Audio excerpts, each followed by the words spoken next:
Coquitlam actually has QNet, which is a ring of fiber that goes through our main corridors all the way through our community.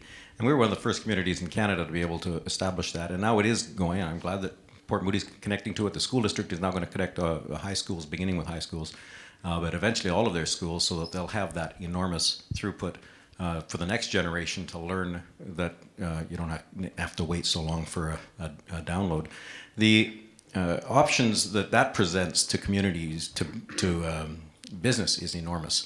But it isn't just about that. We have our industrial corridor along United Boulevard, which can be hard to get to. We've done some improvements to it. We're waiting for the sign on the freeway to actually mention something about Coquitlam so that people can get off the freeway. But they sure know how to get to United Boulevard. Oh, yes. Because that's everywhere.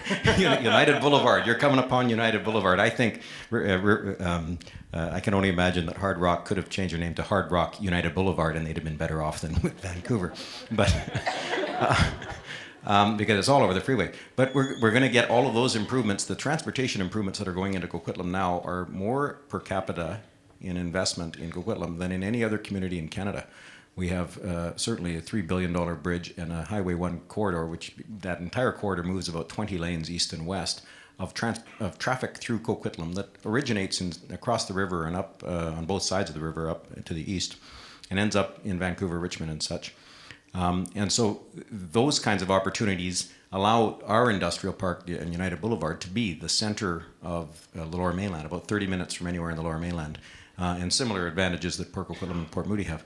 So I think as the center of the region, Tri-Cities has a great opportunity to exploit those things. Our economic development officer is out there trying to sell right now on those things, trying to make sure that people understand we're doing a tax shift of 1% each year, trying to get our business taxes back down to where they ought to have been, which they've been way too high since the 90s, and we've got work to do. So, but we're going forward to get more jobs here.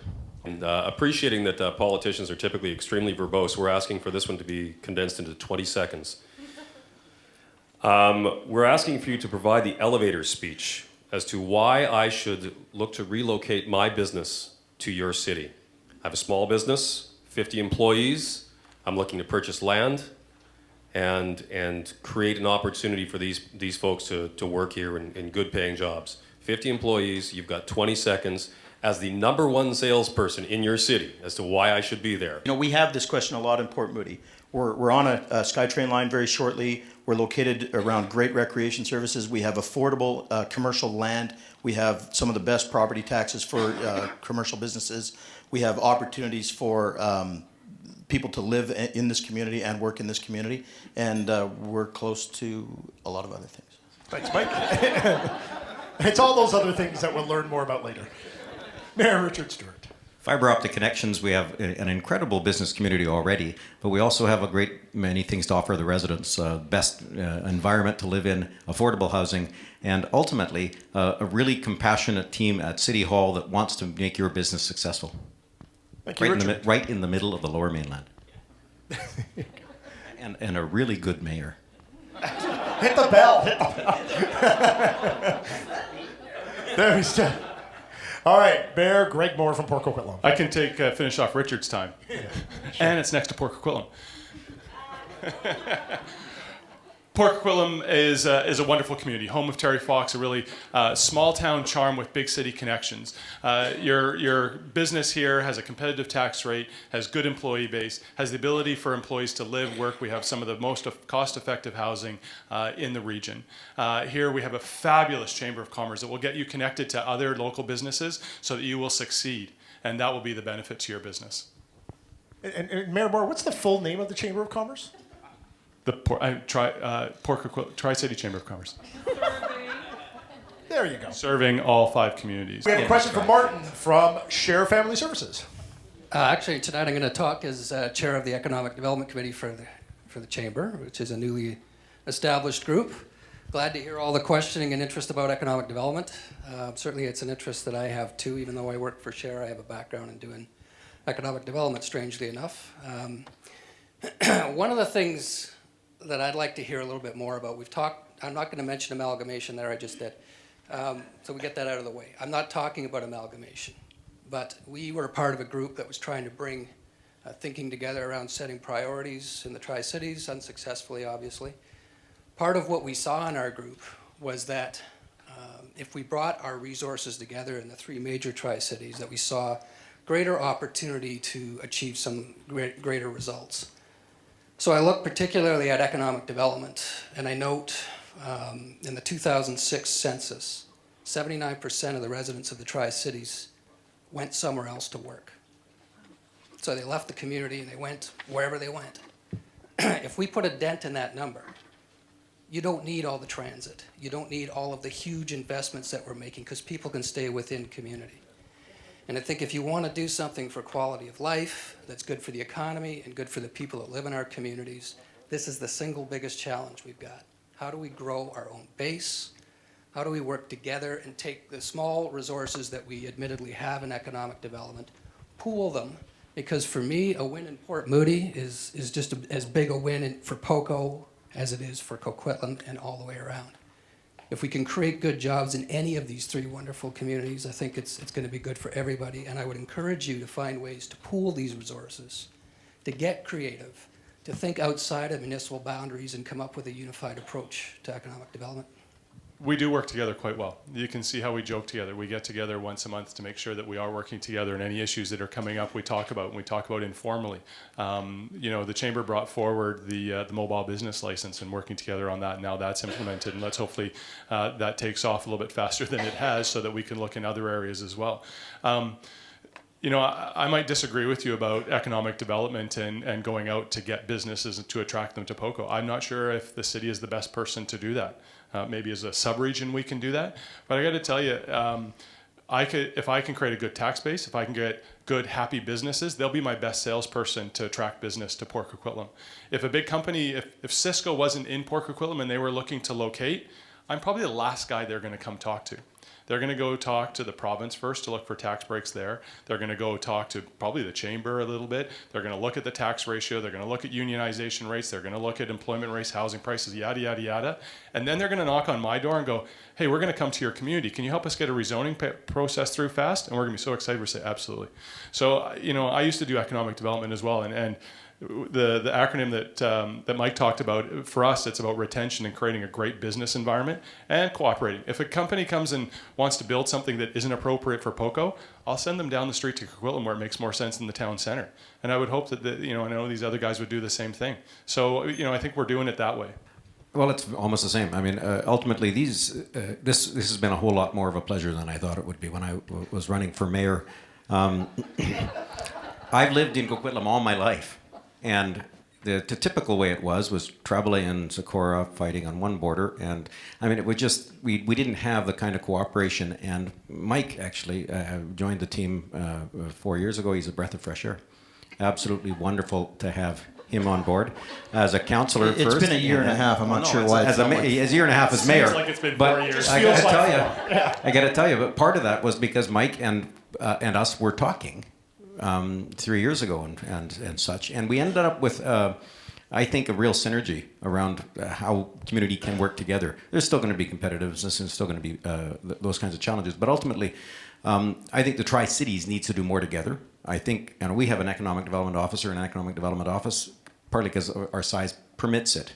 I think our sub-region ought to have that. Our sub-region, and it probably ought to be over at the chamber, should be resourced with the ability to go forward and do these things. There you go.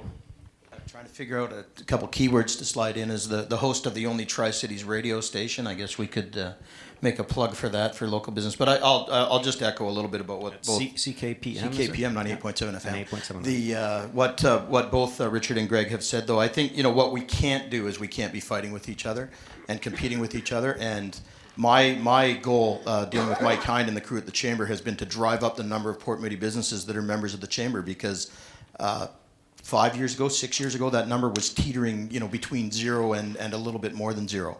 And we had our business associations here collapse inwardly, people who are too busy running their business to sit around a table.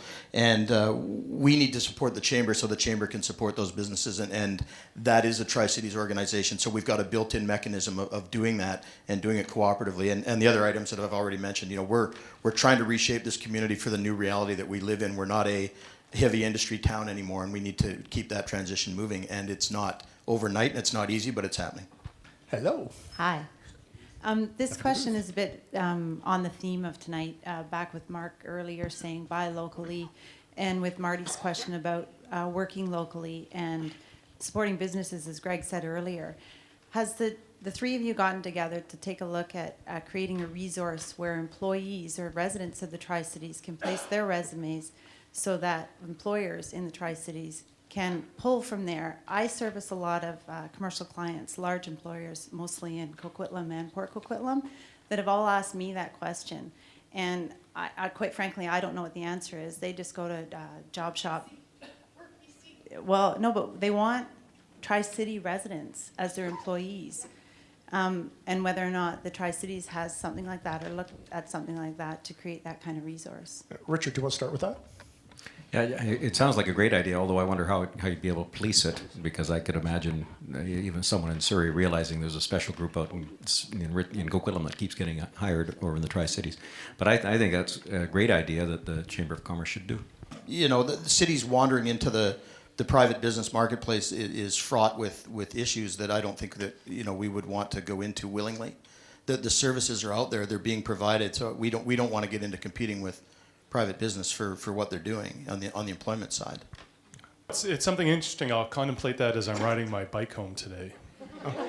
There you go. Perhaps we can ride together as far as Coquitlam City Hall anyway. Sounds very sustainable, Greg. And a question from the crowd. Hi, I'd just like to say I'm really proud to live and work in the community. When you look back and reflect 10 years ago, there wasn't the synergy on stage that there is now. So you guys have done a really great job of Thank you, I of the appreciate that. community. That's- Yeah. It's the host. It's our MC tonight. So no question there. Richard and Greg, you can rest for a sec. Mikey, this one's for you.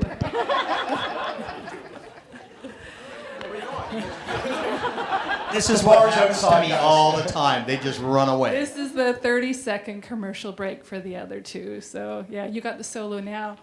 We have a lovely piece of property at the end of Ioko Road.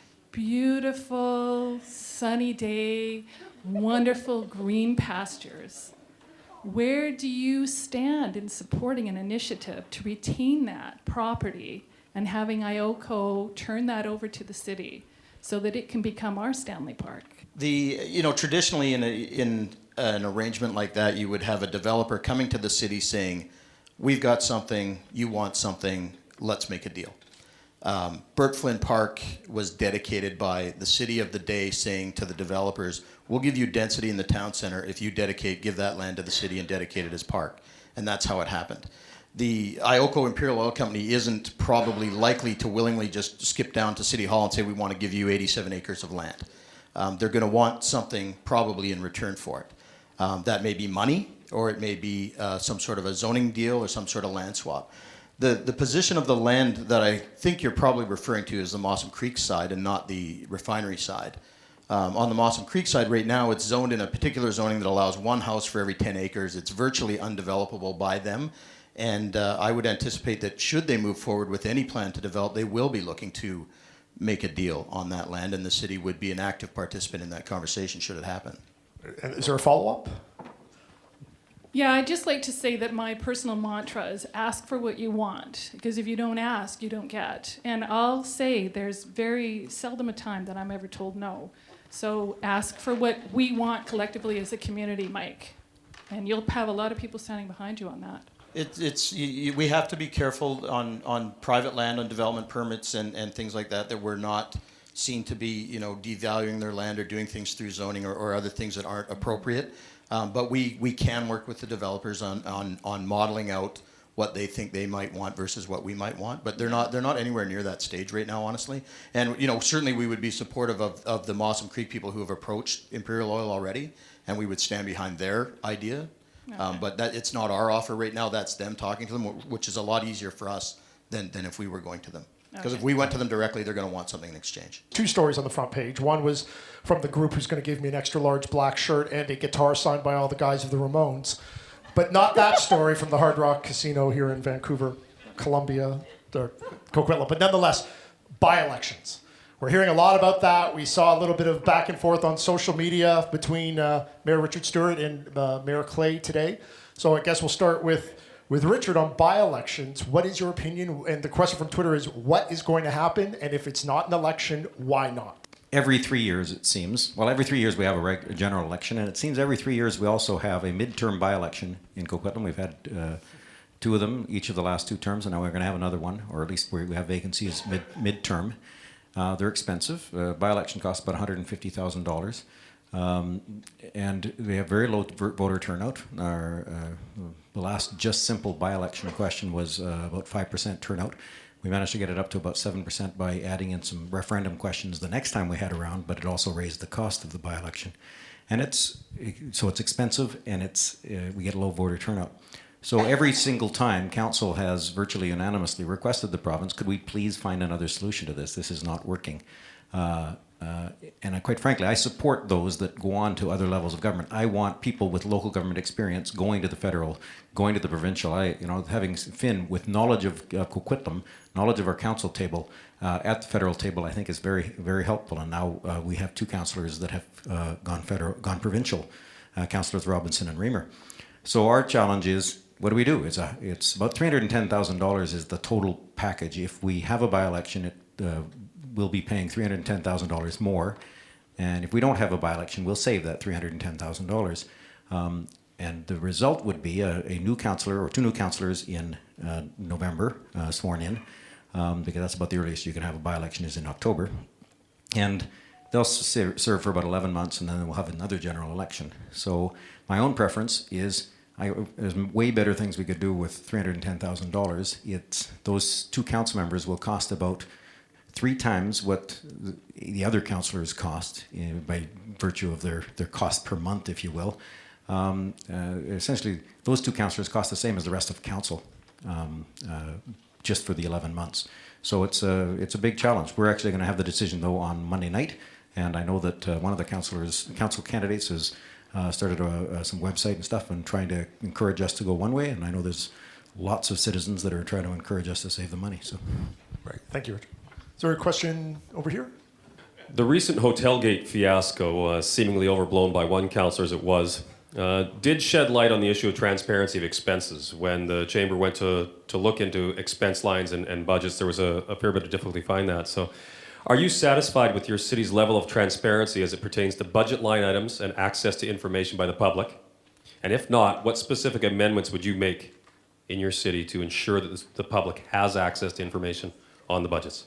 Well, come to a budget meeting because we have a whole bunch of them. We get 3 people out. We go online. We try to get people out. Phone mayor, council. We'd love to sit down and chat with anyone about anything in the budget. And if we don't know the answer, we'll get it for you.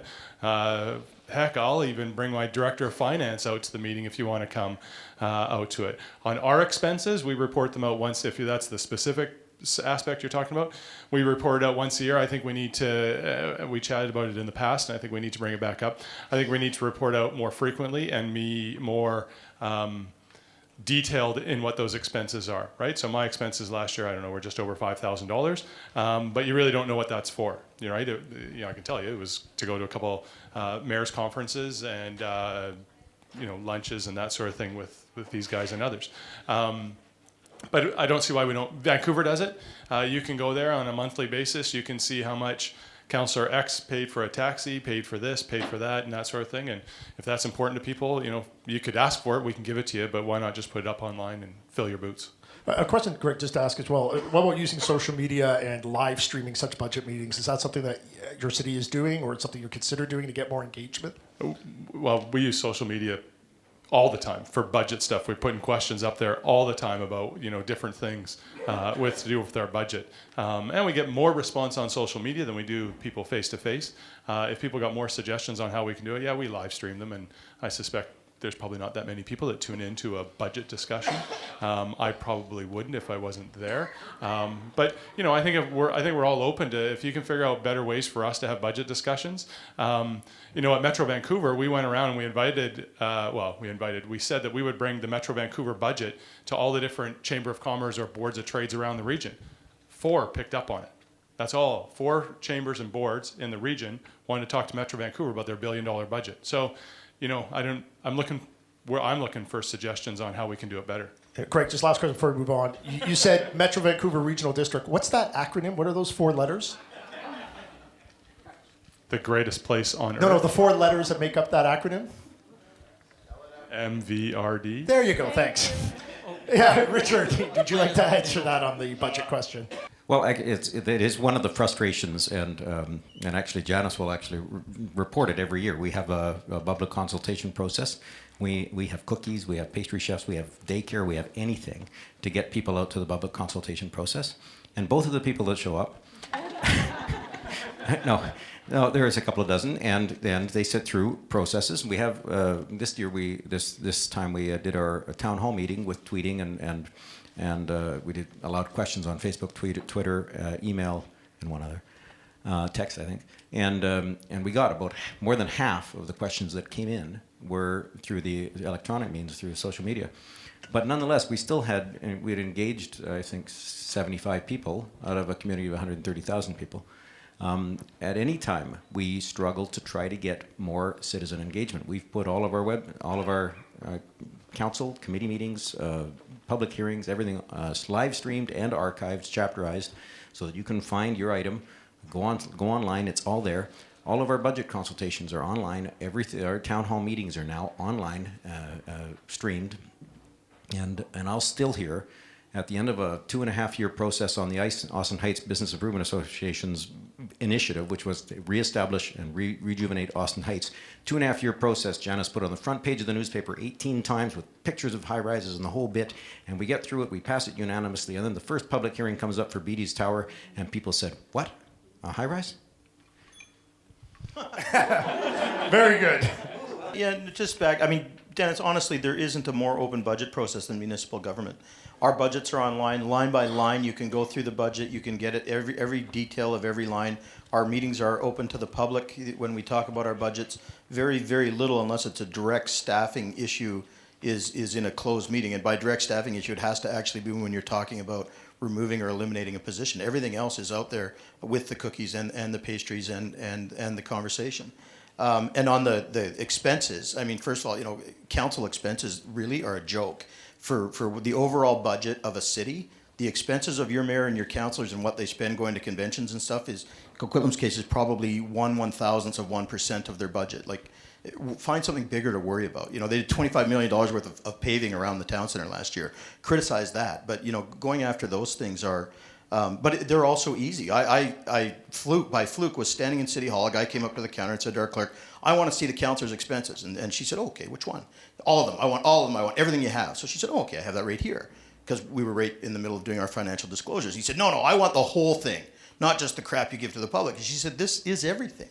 There's a lunch there. There's a breakfast there. There's a ferry fee. There's parking. There's a $7.50 charge for a sandwich on the BC ferries going to UBCM. There's nothing you can't find out about what goes on in this city." So there's what? What was it? Sweet. I'm glad I could be a part of that. But there's nothing. There's way bigger conversations to be had around municipal budgets and process than somebody staying in a hotel or not. Why are we not talking about anything with the environment? So here's our chance here. If you guys want to talk about what successes you've had with green waste programs, waste collection programs, that sort of thing in your individual municipalities. I think we start with Mike Clay. There we go. I think for 2 reasons, because Greg started on 4 of these, and as the leader in the waste diversion category in the Metro Vancouver area, I think we're entitled to that.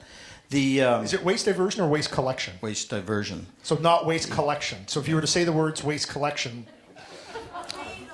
We have a program where we collect waste. We call it the curbside collection program, where they put waste from a container into a truck and they collect it. Okay, it's waste collection. Good God. Bingo. I think Greg had to say it though, so now it doesn't work. You know what? No, I mean, as the chair of the GVRD and as POCO clearly led the way on the green waste and the changes in the programs that we're doing right now. But I think that there's a lot of good programs going on, and they're being done regionally, which is the right way to do them. And municipal run, but they're regional backbone. Awesome, thanks, Mike. And Greg, said that you were the leader in this. So what do you have to say? I think for me, it's a compliment to all of us and our residents that have done a good job. We've put in place the mechanism, but our residents are the ones in Port Moody and all of our communities around they're really taking it up. You might have noticed we didn't do opening statements because we want to do something a little different. I've been watching a lot of Game of Thrones recently, and I thought maybe you guys could do your closing statements in like a Game of Thrones sort of thing, but then they didn't want to pay for the blood cleanup. Then I thought maybe we could do kind of like a Bachelor thing where they give the rose to each other. But Jordan said, like, oh my God, like those three would totally not get past the first day. And so we had to get rid of that. But instead, we came up with this idea. Who is the Tri-City Survivor? We need some music here. Jimmy in the booth. It's good so far.